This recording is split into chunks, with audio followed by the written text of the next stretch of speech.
Hello and welcome to Good Evening Britain, a Force for Good's weekly show coming to you live from our studios here in the heart of the great British city of Glasgow, with me, your host, Alistair McConnachie. We are broadcasting on all our digital platforms throughout the United Kingdom and across the world. We're bringing you quality pro-UK comment and analysis every Wednesday from 7 until 8 p.m.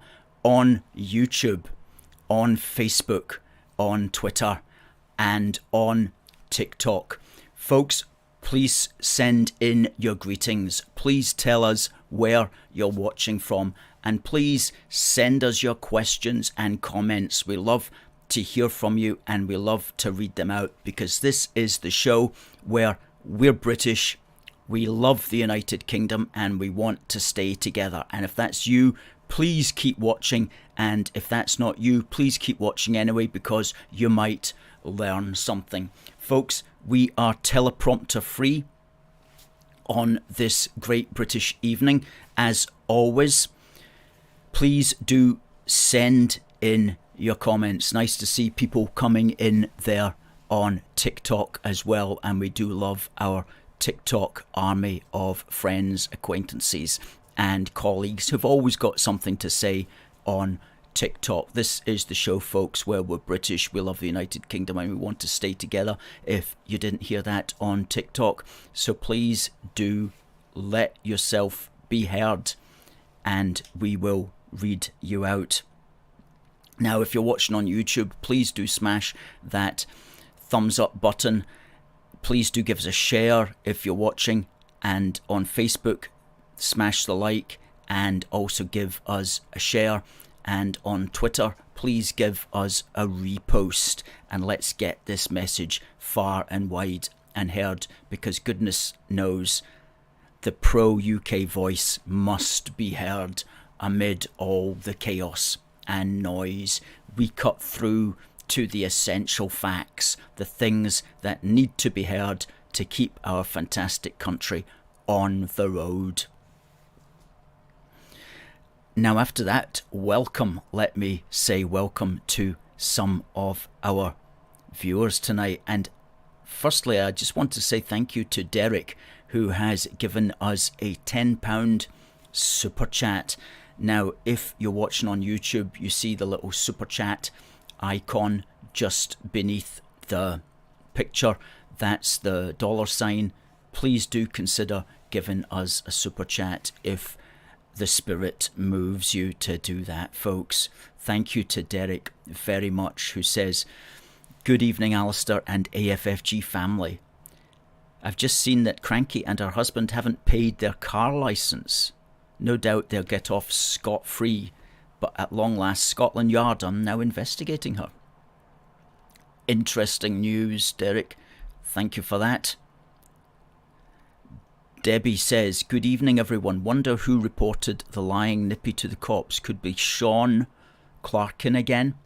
Well, he certainly did a power of good when he reported the SNP to the authorities, because he wanted to know where the missing 600,000 had gone. He did set in chain a motion there which is still not ended, but which has caused an amount of grief to the Scottish National Party. So sad for them, but so good for the rest of us. Derek says, Debbie says, "Good evening to Derek." Hello to Catherine and Derek Hamilton from Armadale, and to James, who was the winner of our prize last week. For those of you who missed out last week, you'll have another chance, because tonight's prize is this little lapel badge again. And the competition question will be coming up at the bottom of the hour, so you'll be in with a chance to win that. And anybody who wants to win our prize need only send the answer to our competition question to contact at aforceforgood.uk, and the winner will be the first person in with the correct answer. Question coming up at the bottom of the hour for this nifty little national badge. Fantastic stuff. James from Creetown in the southwest of Scotland, which is also where I am from, or at least where I grew up for a large part of my youth.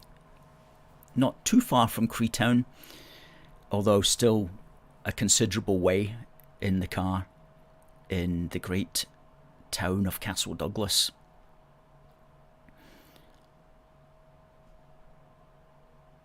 James says it was a lovely wee badge. Glad you got it, James. Glad we sent it in. So folks, Hollywood Hulkamania says, long live the British Empire. I would second that emotion, Hollywood Hulkamania. Somebody with a rude name says, you can keep your butcher apron badge. Well, we won't be keeping it. We will be sending it out to the winner of our competition.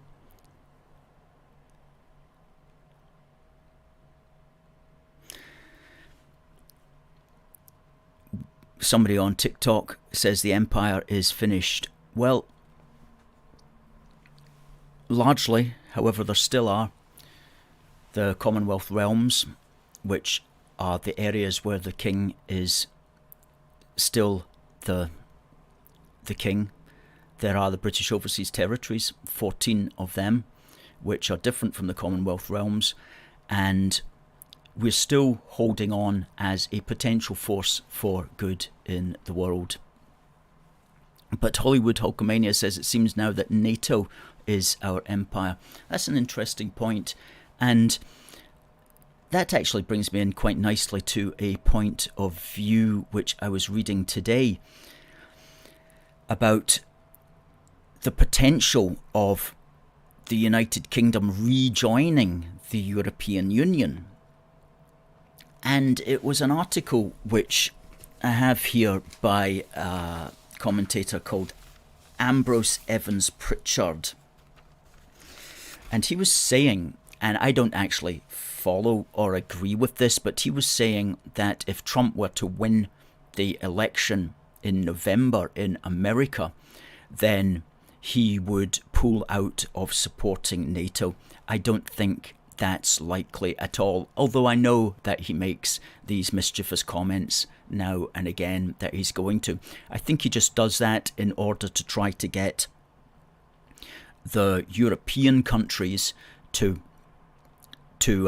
pay their way, because the US spends 3.5% or something like that of its budget on NATO, whereas the European countries only spend an average of 2% of their particular budget on NATO. So he's playing fast and loose a bit, saying, implying that if he were to win, then he'd come out of NATO. But I think in the real world that's very unlikely. But what this has done is it's given a fresh boost to the pro-EU people, because the way they look at it is they want Britain to rejoin the EU, and they see this helps to actually explain a few things, because I've been puzzled by watching on Twitter mainly and seeing that the anti-Putin people, the people who are very much for Ukraine,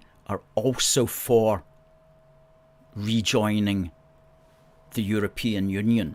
So there's a connection here between the anti-Putinists, the people who are for continuing the Ukraine war, and also at the same time rejoining the EU. And I was wondering, why are they like that? What's the connection there between the two?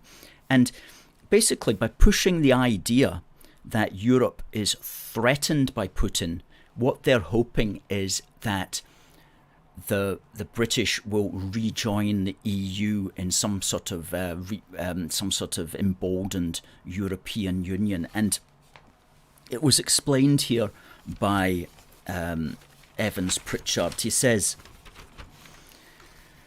the push for EU rapprochement will come from a Labour Party that has been elected at the general election and that has for now ruled out the EU customs union or the single market, but which has not emotionally come to terms with Brexit. And the pull will come from Brussels and EU capitals in panic over what could be their naked Eastern Front if the US pulls out of NATO. In other words, these EU capitals will be really encouraging Britain to rejoin again. And of course, under a Starmer premiership, could that happen? This is the thing. At least one person that he spoke to here believes so. The person he spoke to says, the trajectory is very obvious. If Europe is going to have a serious military capability, then they have to get the Brits back on board. They need our defence industry and research capacity, says Andrew Duff, a former Euro MP and fellow at the European Policy Centre in Brussels. So he seems to be hoping for that trajectory. He continues, once there is a defence treaty, there will be lots of spillovers. Keir Starmer will discover that it is hard to tinker with the edges of the UK-EU trade deal and that it makes more sense to go back into the customs union. That in turn spills over into the single market and the free movement of capital and services, and this could happen very fast. The logic is to go back into the EU completely, and that is what Starmer will do in his second term, suggests Andrew Duff, fellow at the European Policy Centre in Brussels. So we just got to be careful about that. That is a possibility. It also explains why the pro-EU people are talking up the Russian threat in order to get, quote-unquote, the Brits back on board with some sort of EU defence treaty. All of that thought sparked by the gentleman's comment there about NATO. Thank you for raising that point.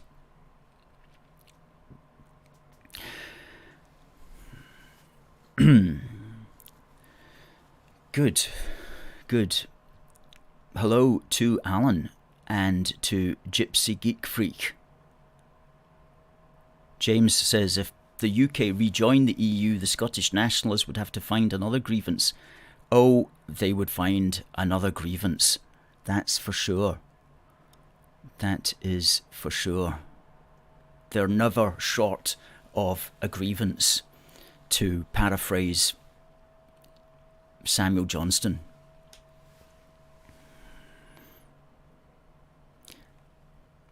There you go. Excellent. Now,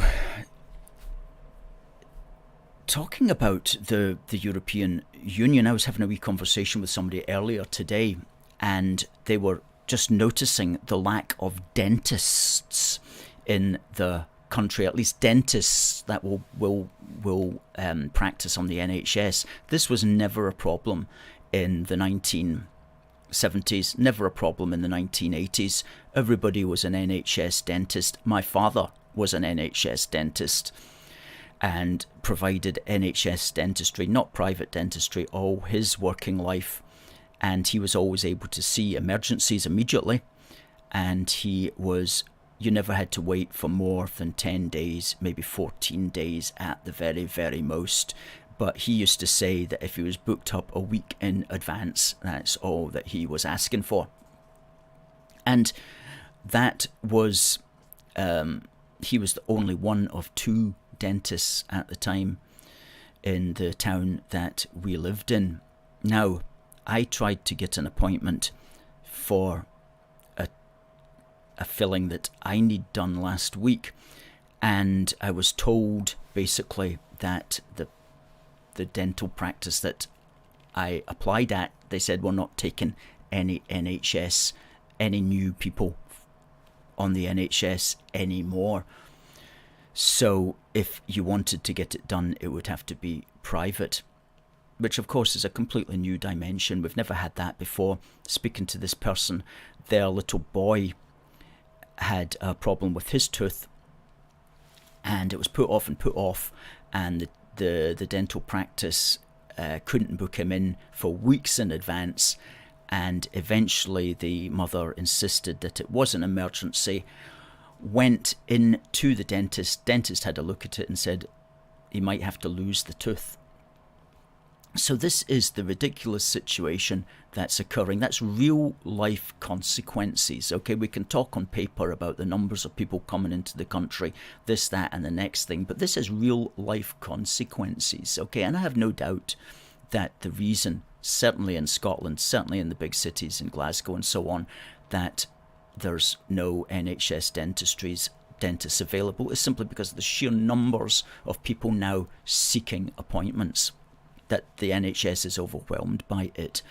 And like everything, if there was not the numbers of people, then everything would be easier. It would be easier to find a seat on the bus. It would be easier to drive into town. It would be easier to get a dental appointment. It most certainly would be easier to get a flat to rent anywhere in Scotland. And so it's coming to the stage now where we do have to talk about the levels of people in the country, and that is undoubtedly going to be the big political issue going forward. And as yet, none of the mainstream parties are geared up to even address what needs to be done properly. I was having another conversation with another person today from a media company, and I said basically what we need is a moratorium, and then we also need a remigration program to encourage people who want to go home to go home. And by moratorium I mean a complete end, not just to legal immigration but to levels of asylum, and of course illegal immigration as well, which shouldn't even be allowed in any way, shape or form. Now, of course, there'll still be certain levels of people coming in. There's going to always be marriages between people. There's always going to be a certain level of skilled work that needs to be done. But you can cut legal immigration way back. You can cut bogus asylum seeking way down, and you can start to address illegal immigration as well. And it simply just requires a government that has the will to do it and has the people who can articulate the necessity and who stand by doing it. And at the moment we don't have that as yet, but we will get it eventually because it has to be done. Somebody contacted me on Twitter and said how depressed they were for the future and for their children and so on, and I said, don't be depressed. Every generation has its challenges that it must face. This is our one, and we will win it, and we will make a better country at the end of the day. So don't be depressed about things, because everything is in the hands of man to change. There's nothing that's out with our ability to change things for the better. We just need the people with the ideas, and we also need to spot the people who are trying to suppress the ideas as well, because they know also how change happens, and it comes ultimately from words, because without words there can be no action. So when people are trying to censor your words, they're trying to stop you from making the change that's necessary.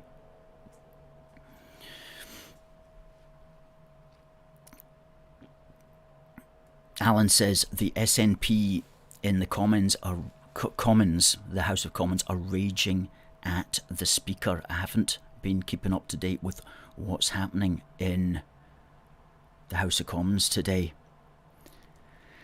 James says, I thought we were all going to get free dental treatment.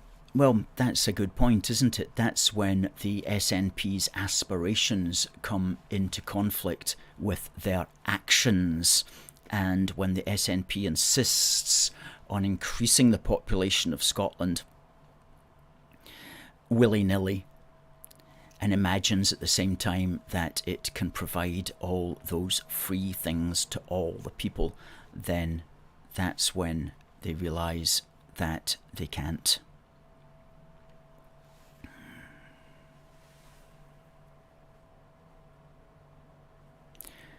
The person here who's saying, what about this, the extent to which Westminster is corrupt?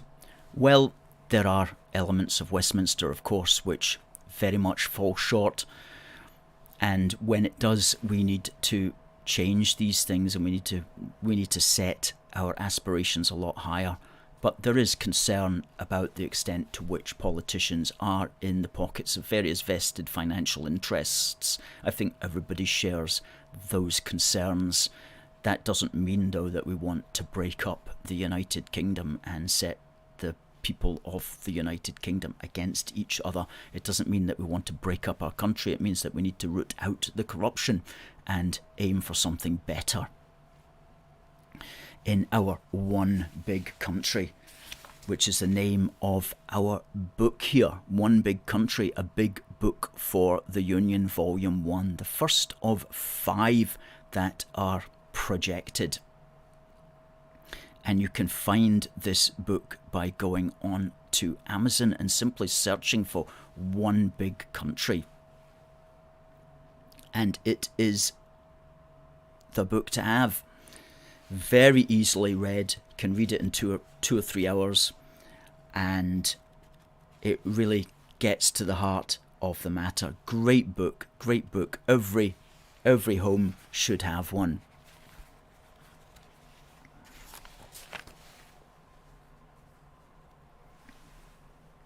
So nice to see the comments coming in on TikTok. Please keep sending them in.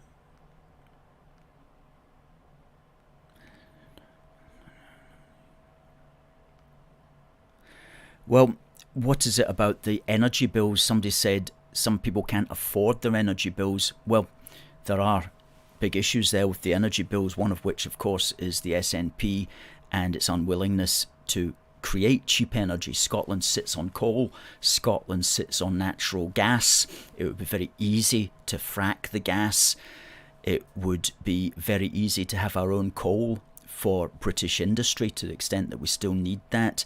All of these things are prohibited by the Scottish National Party. So, yes, we do need to address the extent to which some of these energy companies are building up huge profits. But we also need to address the energy at source. And Scotland sits on masses of cheap energy. But unfortunately, the SNP and the Green partners are turning their backs on that. And we're all suffering as a consequence of that. As well as the fact, of course, that the Americans or whoever blew up the Nord Stream pipeline, which hasn't helped either. That's ridiculous, isn't it? Our own people blew that up to impoverish us. Think about that. Oh my. What a rabbit hole that is to go down.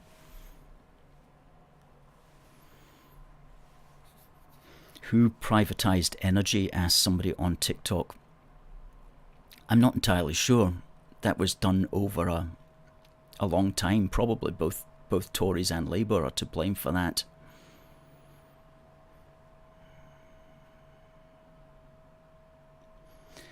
James says, again, I thought the SNP were going to deliver a not-for-profit national energy company. What's going on there? Well, the not-for-profit national energy company hasn't come about, and probably because they don't really know. They're all at sea, sometimes quite literally, as far as that's concerned.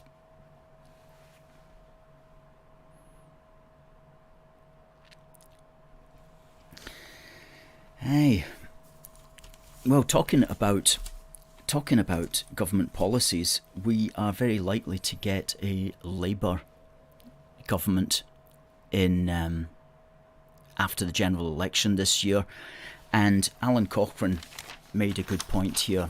He said, Labour must stop dancing to the SNP's tune.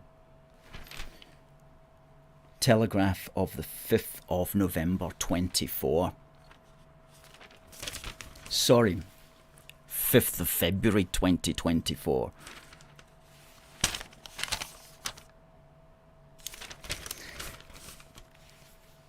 And he is saying to Keir Starmer, and I'm going to read it out because it's very good advice. What we need is for Starmer's candidates in this year's election to be prepared to fight a positive campaign in support of the Union and affirm that the maintenance of Scotland's place in the United Kingdom is its best hope of economic and social advancement. Absolutely. Affirm that the maintenance of Scotland's place in the United Kingdom is its best hope of economic and social advancement. And he references some Labour people who are predicted to get in again, who may possibly be good spokesmen on that matter, including Douglas Alexander, Michael Shanks and Ian Murray. And then he says, but will there be some too scared to attack what he's calling independence for fear of stirring up nationalist support? The best way of avoiding that would be a stirring declaration in favour of the Union from both Starmer and Sarwar. That way we would have the chance, once and for all, to bring an end to the interminable constitutional wrangle that has bedevilled Scottish politics forever. Well, very possibly so, although there's never a once and for all in politics, of course, as I'm sure he knows. But one good way, as he says, is to definitely concentrate on the positive, to come up with good ideas to keep the social, the cultural, the political, the economic union together. And you know, that's what we're all about here at A Force for Good. We wrote 102 policies doing exactly that in our magazine, Do More Together, which you can buy at our shop, which is A Force for Good shop-1.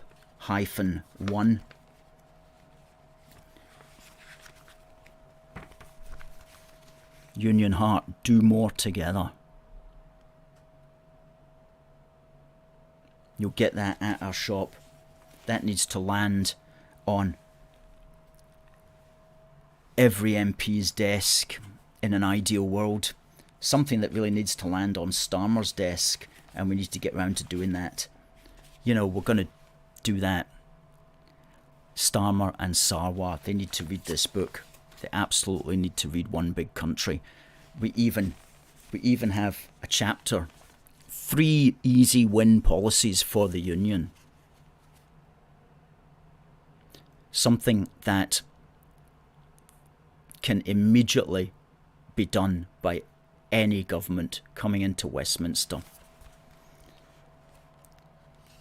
including brand UK payments British, which means overhaul the bland communications from HMRC so people know that their welfare, their furlough payments, all of these things are coming not from Humza Yousaf, but coming from all of the British people sharing their resources, pooling and sharing their resources. That's what keeps us all going. And stopping the civil service, of course, promoting the India agenda. Again, that's a battle that needs to be done. And Lord Foulkes, who is a Labour man himself, has been at the forefront of that, and I'm glad to see that he's not given up on that. Good for him.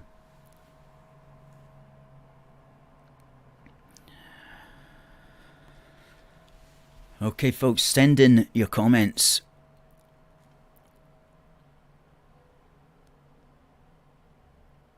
Somebody asks, have you ever been to Yorkshire? Yes, I have. And it's a lovely place. and I recommend everybody goes there. Some people say York should be the capital of the United Kingdom because it's central. I like that idea. Okay, now it's time for, it's the bottom of the hour, so it's time for On This Day in British History. And later in the programme, I'll ask you a question about it, and the winner will get this little badge.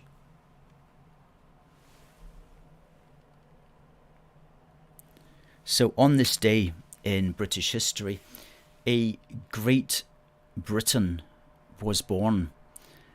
On this day, the 21st of February in 1967, a child was born who would go on to become loved and appreciated, especially by us Scottish Unionists. He was born in Renfrew, and we're talking about none other than the great, the fantastic, the wonderful Neil Oliver, born on this day in Renfrew in 1967. And he came out just prior to the Scottish election very much as a pro-UK man, as a British patriot, and we're so glad to have him on side. And he's written some tremendous articles, some of the stuff that we've already quoted in our magazines and also in our wee book for the Union. And let's stick up one or two of his quotes here and we'll talk about them. That was an article that he published in the Daily Mail on the 28th of November back in 2020. He says, "I was born British, and as a British citizen, I'll live out my days." Absolutely, mate. "My nationality is a state of mind, and I have no intention of changing either. I know who I am and what I love, and what I love is Britain, the whole place, every nook and cranny. This is my island." Excellent sentiment. Excellent sentiment there from our man, Neil Oliver. Okay, let's have another quote from the man. "What will it take before we realise what a precious place this Britain is? When will we see it, as others do, as an elegant cruise liner afloat on a storm-tossed, shark-infested sea? Places like this don't just happen. This Britain is the product of millennia of strife, and it's a safer, better place to be than anywhere else on earth." That's right, places like this don't just happen. They are created. They are created. And that brings us to the next quote from him as well. "Breaking something into pieces is infinitely easier than the act of creation. The Union has been the work of centuries, taken on and completed by countless selfless people, statesmen, soldiers, common citizens." And he continues, "The Union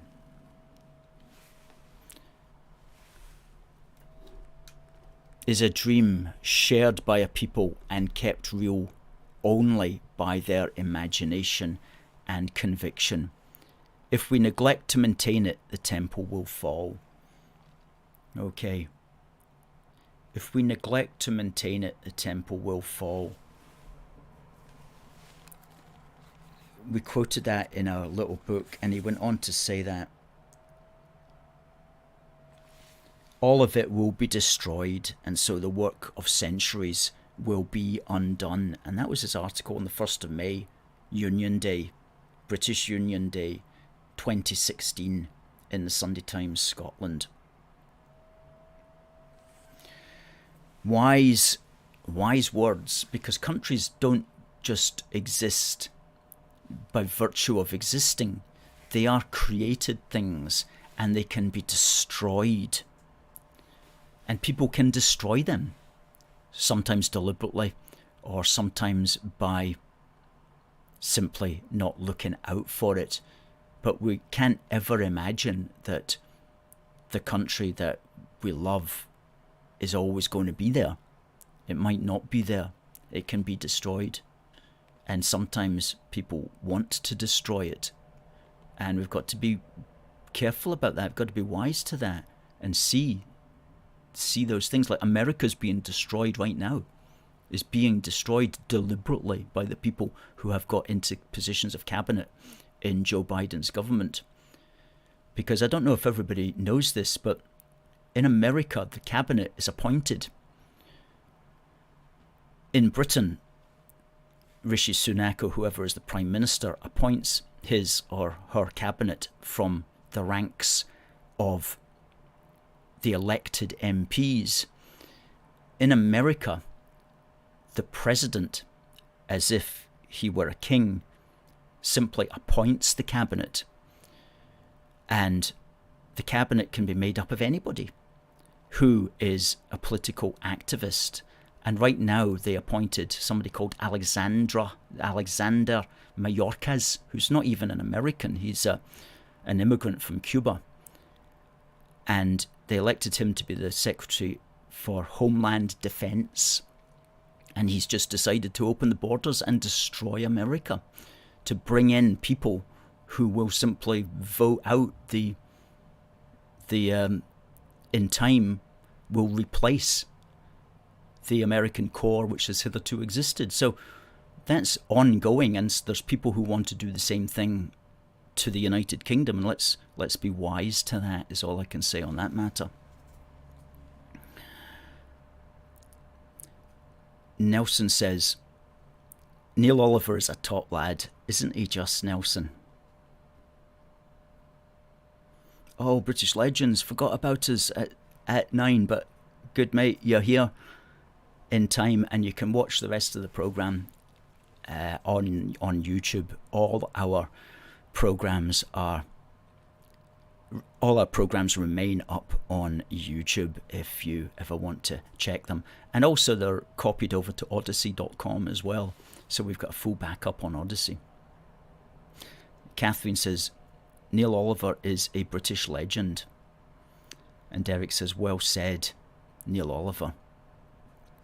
Derek's enjoying the show. Great show again from the team. Keep up the good work. Thank you. And let me just give a shout out to the team, because there are people behind the scenes who are making sure that this is going smoothly on all our social media platforms. And there's people helping with the banners and the pictures and so on. So thank you to the team as always. As you know, we can't do this without each one of us continuing to do this. And thank you to all the viewers, of course. You are why we're here. British Legends says, Humza Yousaf is clear that independence is his number one priority. He wants to turn the general election into a proxy vote on independence. And British Legends goes on to say that in seats across Scotland, it's only the Scottish Conservatives who can beat the SNP and get the focus back on Scotland's real priorities. In some seats, as you say, sir, they are in second place. They would be the priority in those seats, no doubt, for some people, and in others it's Labour or the Lib Dems.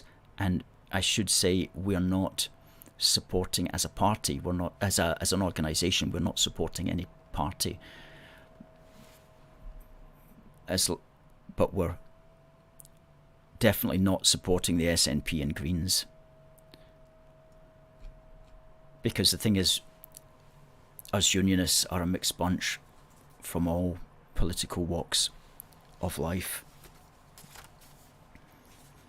Absolutely. Well, let me ask you a question, folks, for this little badge here.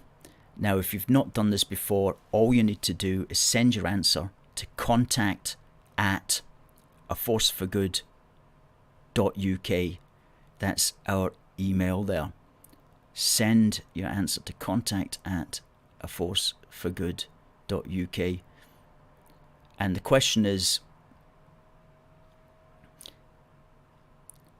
what is the name of the Great Britain who was born on this day? Okay, what Great Britain was born on this day? give us that person's name at contact@aforceforgood.uk. If you've not done it before, you're in with a good chance of winning this very fashionable little item. And we'll announce the winner at the top of the hour.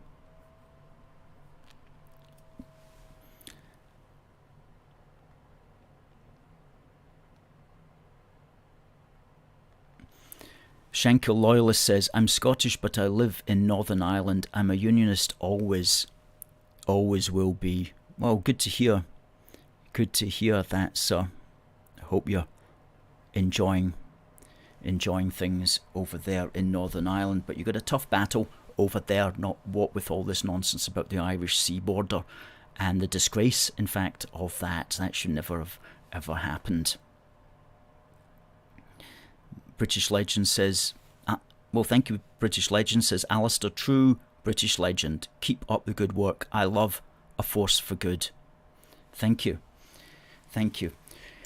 Talking about Northern Ireland, I'm going to say something that some of our friends on TikTok might not like, but this is in fact the truth. I was reading this article, very good article, which I'll get into right now.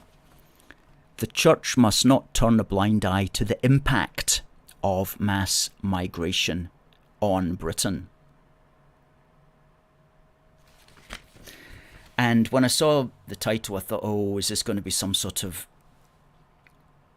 apology for mass immigration? But it's quite the opposite. It's by Lord Carey, former Archbishop of Canterbury, and he does seem a very sensible man, very sensible. Something I just want to mention, though, he's talking about immigration and how Britain's a welcoming country and that we've been composed of immigrants over many hundreds of years. Well, not really, to be frank with you, but I know where you're coming from. In fact, that reminds us we must get this article out. We wrote this big, long history of immigration to Britain, and we need to repurpose it for the website, and we must do that. We'll do that this coming week. Anyway, he goes, as an example, he says, my paternal grandfather came from County Cork in Ireland at the beginning of the last century, seeking work and settling down here. That's not immigration, right? If you were an Irishman at the beginning of the 20th century and you came to Britain, you're not an immigrant. Because prior to the 6th of December 1921, what we now call the Irish Republic, what we're now obliged to think of as a foreign country, that was part of the United Kingdom. So if you were an Irishman coming to Britain prior to 1921, you were not an immigrant. You were simply a British citizen, indeed a British subject, migrating internally within the United Kingdom. So it's not correct to talk about that big period of Irish migration as immigration.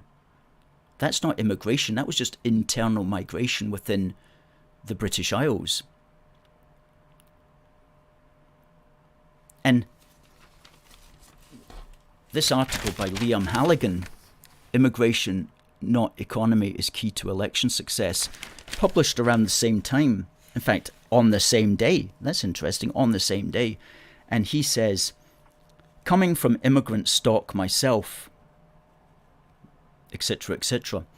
Well, I'm presuming he means, with a name like Liam Halligan, I'm presuming he means he came from Irish stock. But again, depends when your parents or grandparents, well, grandparents in his way, depends when they came over. Because if they came over before 1921, I'm not going to be calling them immigrants. I'm just going to be calling them British subjects who came over to another part of the United Kingdom. How's that? How's that for a point of view? And if you disagree with me on TikTok, please tell me. Please tell me.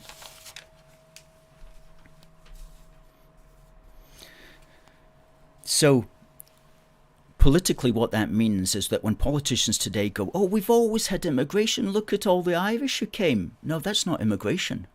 That's just internal migration in the United Kingdom. So you can discount all of those numbers as immigration, because it's not. Immigration is coming from outside the United Kingdom into the United Kingdom. That's immigration. People moving between islands in the British Isles is not. Prior to 1921 was certainly not immigration.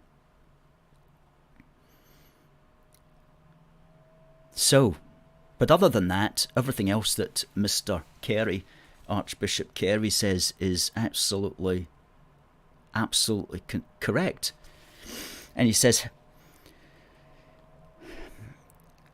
he's been immigration skeptical for a long time, and he refers to something back in 2010 called the Balanced Migration Group, of which he signed their declaration, which called on the major parties to make manifesto pledges to prevent the UK's population reaching 70 million in under 20 years, as it was forecast to at the time. How wrong we were, not as it turns out in making the declaration, but in trusting official projections. According to the Office for National Statistics, we will reach that 70 million figure at least 4 years early, by mid-2036. We are now projected to grow to almost 74 million. And that's official figures, so the real figures are almost certainly going to be higher by the time 2036 rolls around. And that means that our politicians they're not running a country, they're just simply running. Well, what exactly are they running? They're just keeping the borders open, and they have no idea, they have no intention of keeping the population even at a particular number. You know, if you want to run schools, hospitals, if you want to calculate the number of dentists that you need, the number of the roads that you need, the transport facilities, then you need to know what the population's going to be, and you need to work to that. But you shouldn't be like a donkey chasing a carrot at the end of its nose. You should be saying, if you're a politician, we are going to have a population policy where this is going to be the number of people in the country. We're not going to let it go above that. If we see trends that make it go above that, we're going to make sure that we intervene to stop those trends. If we see numbers burgeoning in such a way that we're going to exceed what we believe is the correct carrying capacity of the country, then we're going to put the brakes on. But we don't even have that. We don't have any sense that our politicians are trying to aim for a number or trying to keep it within a certain number. There's literally no population policy. Now, we did write an article about the importance of a population policy. You'll find the link in the threads. But that's should be the very first thing that a government does. It says, we think we're going to keep the population at 65 million or something like that. You know, at least have a figure, and we're not going to go above it. And all the parties should come up with a population policy and tell us what they think the population should be. And if they're not willing to do that, then they should not be getting our vote. And if they do come up with a figure, then they've got to justify why that's a good figure, why that's the correct figure, why it's as high as that, or in some cases as low as that, but almost certainly it's going to be a high figure. They've got to justify it, and then we can have a debate, then we can know what they're aiming at. But at the moment, it's just like what's happening in America, is just flood the country with lots and lots and lots of people, and let's just see what happens. Well, that's no policy at all. That's just anarchy. And in the very worst situation, that is going to destroy the nation itself. And we can't have that. We can't go on like that. So something must change, and something will change. And much as it looks, much as we don't necessarily see a way out at the moment, I do believe that things are going to change quite quickly.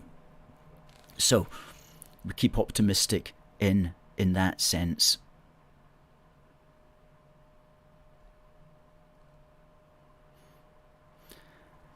We've been writing quite a bit these winter months on our website, aforceforgood.uk.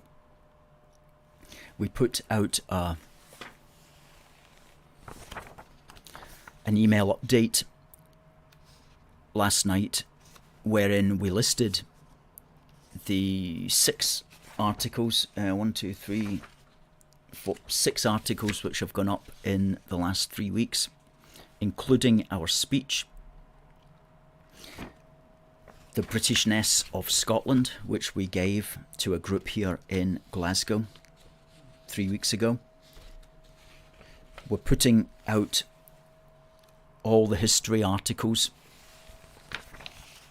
We're putting out all the history articles that we published on our legacy site. We're repurposing them for a forceforgood.uk, and we're also putting together a big section on immigration now.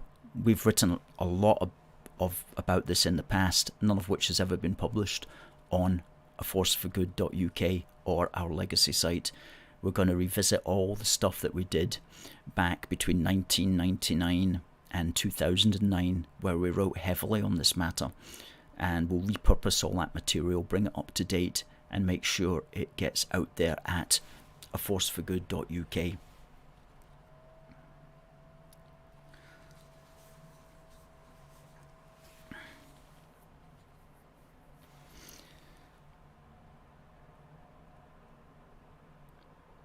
In this article here,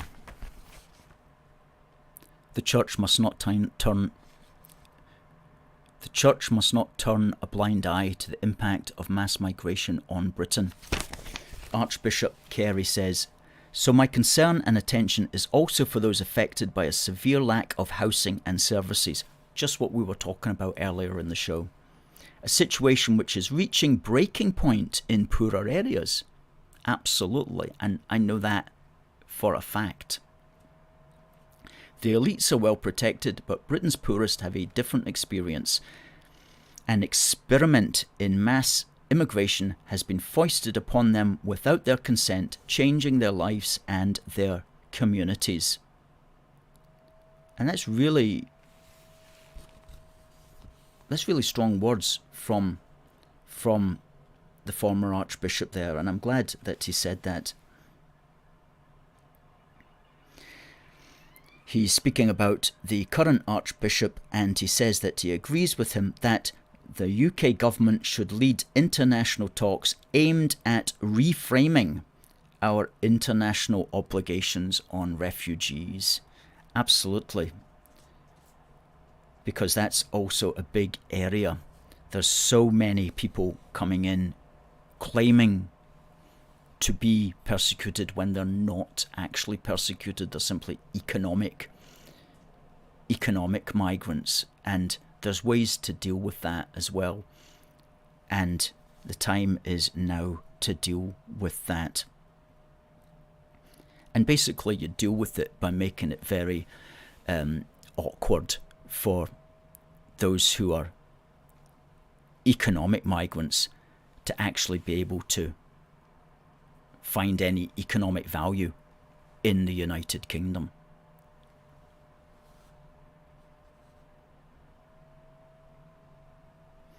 "I would urge political parties to make manifesto commitments to address this crisis.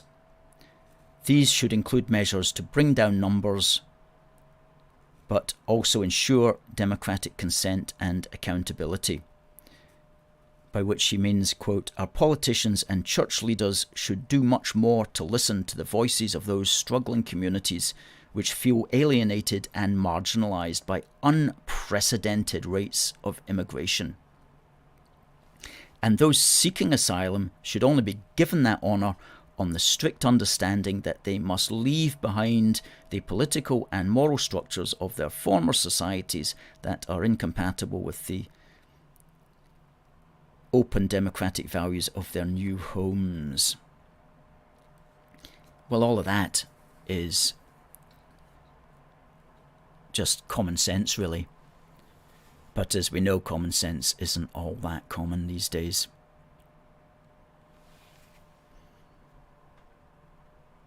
Well, I agree with Derek here. A constitution based on white Christian British values.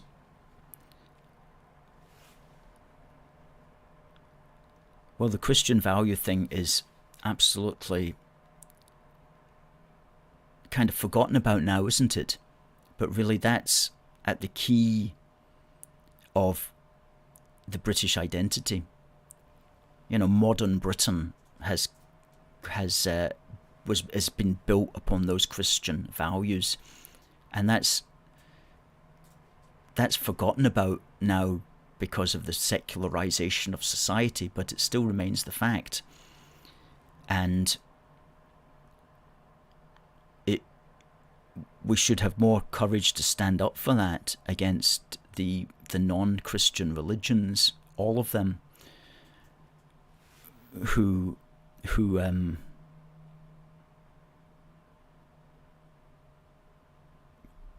well,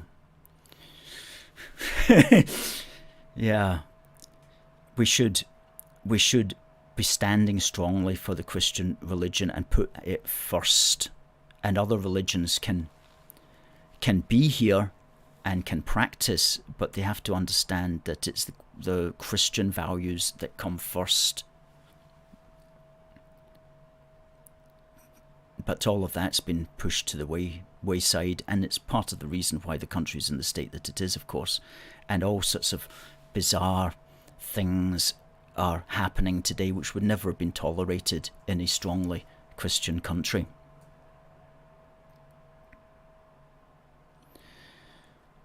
And are only tolerated.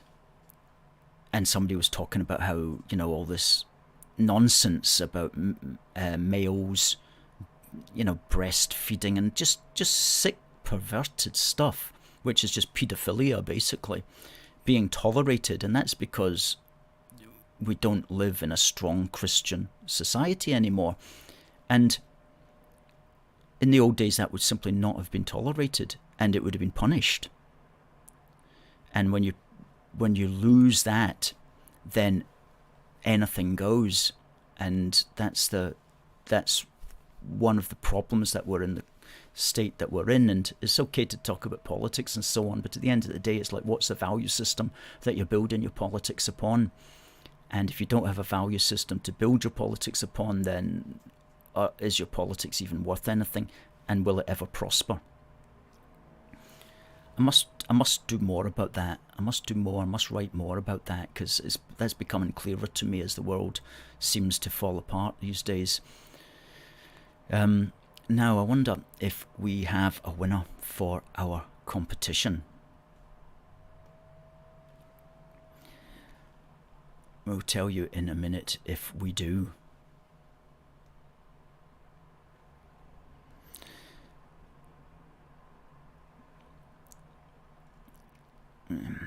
British Legends here says, just a few months ago, Humza Yousaf was promising to end Scotland's status as an oil and gas nation. Now he's posing as a friend of the industry. I noticed that, British Legends. Talking out two sides of his mouth. North Sea oil and gas workers will see right through the First Minister's hypocrisy and spin. Let's hope so. Let's hope so. I did see that in yesterday's paper, that he was speaking to people in the Northeast, going on about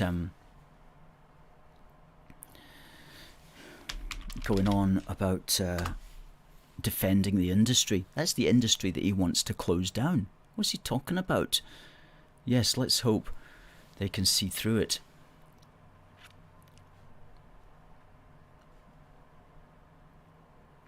Catherine says, important work. Thank you. Well, thank you for your support. Now, talking about this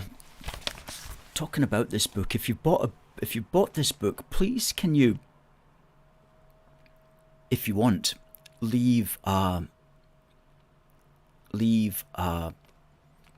review on Amazon, okay? Because the Nats come on and they leave their crazy reviews. The Nats don't buy it, but they leave their reviews, like 1-star reviews and so on. So if you've bought it and if you like it, please do write a review. That really helps.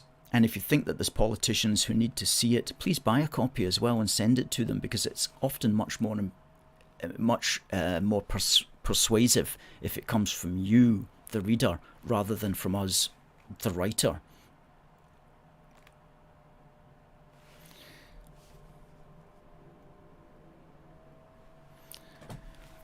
Okay, now we'll find out if there's been a winner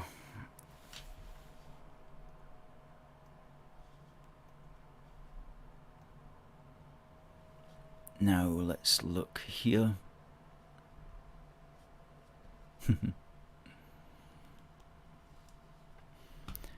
Yes, there is a winner, and let us just do this little thing.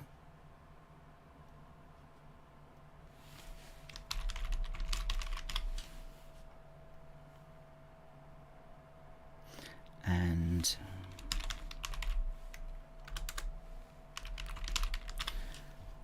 we wait with bated breath. We asked the question, today is the birthday of which Great Britain? And the answer was Neil Oliver, and the winner was Debbie Beer.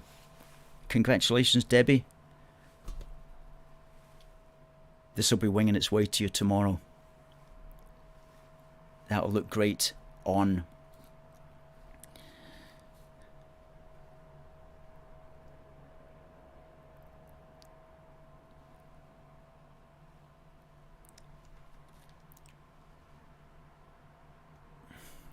Catherine says, congratulations, Debbie. James says, congratulations on winning the best pin badge you could wear.